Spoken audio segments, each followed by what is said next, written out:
আল্লাহ মালাকুল মাউতকে বলবেন, মালাকুল মাউত কি অবস্থা? বলবে সব শেষ। মাইয়াব্বা, কে বাকি? মালাকুল মাউত বলবে জিনেরা বাকি, যাদেরকে দেখা যায় না। আল্লাহ বলবেন জিনদেরকেও শেষ করে ফেলো, রুহু কবজ করো। মালাকুল মাউত আজরাইল জিনদের রুহু কবজ করবে। আল্লাহ এবার জিজ্ঞেস করবে, ইয়া মালাকাল মাউত আখবিরনি মাইয়াব্বা, এবার বলো আর কে বাকি? মালাকুল মাউত বলবে, আল্লাহ মানুষগুলো সব শেষ, জিনগুলাও শেষ, এবার বাকি ইবলিস শয়তান। কে বাকি? ইবলিসরেও শেষ করো, ইবলিসও শেষ।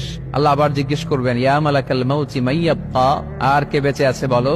মালাকুল মাউত বলবে, আল্লাহ আপনার কথা অনুযায়ী পৃথিবীর সব মানুষের রুহু কবজ করলাম, সব জিনদের রুহু কবজ করলাম, ইবলিসের রুহু কবজ করলাম, এখন আছে শুধু ফেরেশতা। আছে কারা? যাও ফেরেশতাদের রুহু কবজ করো। ফেরেশতাদের রুহু কবজ হয়ে যাবে। এবার আল্লাহ জিজ্ঞেস করবেন, ইয়া মালাকাল মাউত আখবিরনি মাইয়াব্বা। মালাকুল মাউত বলবে, আল্লাহ আপনার কথা মতো ধরে ধরে সব শেষ, ফেরেশতাও শেষ, 4 জন ছাড়া। কয়জন ছাড়া? জোরে বলেন, কয়জন ছাড়া? ইসরাফিল, জিব্রাইল, মিকাইল, আজরাইল।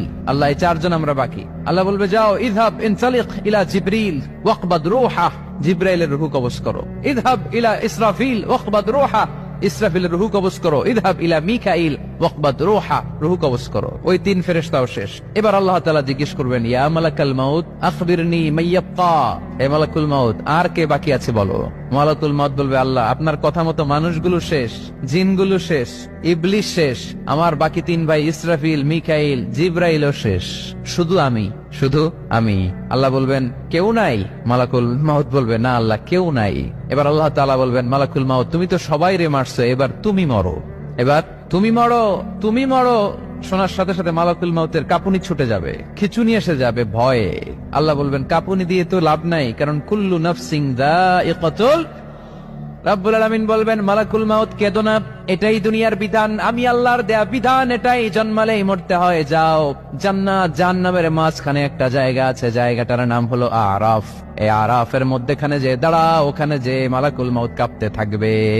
মালাকুল মাউত বলবে, আল্লাহ সৃষ্টির শুরুতে যদি জানতাম, সৃষ্টির শুরুতে যদি জানতাম সবাইকে মৃত্যুদান করার পরে, রুহু কবজ করার পরে আমাকেও মরতে হবে, তাহলে এই কঠিন দায়িত্বের ব্যাপারে আপনার কাছে ক্ষমা চাইতাম। আজকে আমারও যে ভাগ্য বরণ করে নিতে হবে সৃষ্টির শুরুতে, আমি এটা কল্পনাই করতে পারি নাই। আল্লাহ বলবেন, নো টক, মুত ইয়া মালাকাল মাউত, মর, মরে যা, মুত, মরে যাও। বলার সাথে সাথে মালাকুল মাউত এক বিকট চিৎকার হাঁকিয়ে মরে যাবে। মালাকুল মাউতের চিৎকারটা সেদিন এত ভয়ঙ্কর হবে, বিষ্ণু ইসা ইসলাম বলেন, ওই চিৎকারের আওয়াজ যদি পৃথিবীর মানুষেরা কান দিয়ে শুনতে পেত, তাহলে কিয়ামত সংগঠিত হওয়ার জন্য আলাদা করে ইসরাফিলের সিঙ্গার প্রয়োজন হতো না।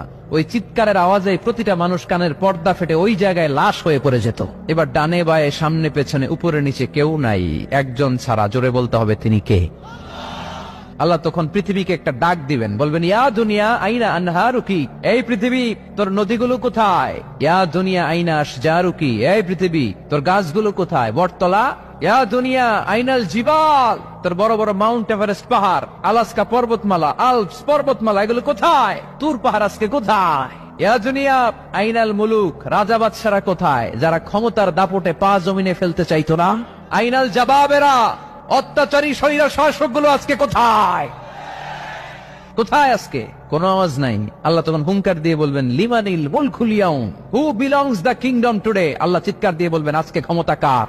আওয়াজ করে বলেন, সেদিন ক্ষমতা কার? আল্লাহ সেদিন প্রশ্ন করে নিজেই নিজের প্রশ্নের উত্তর দিবেন, লিমানিল মুলকুল ইয়াউমা লিল্লাহিল ওয়াহিদিল কাহ্হার।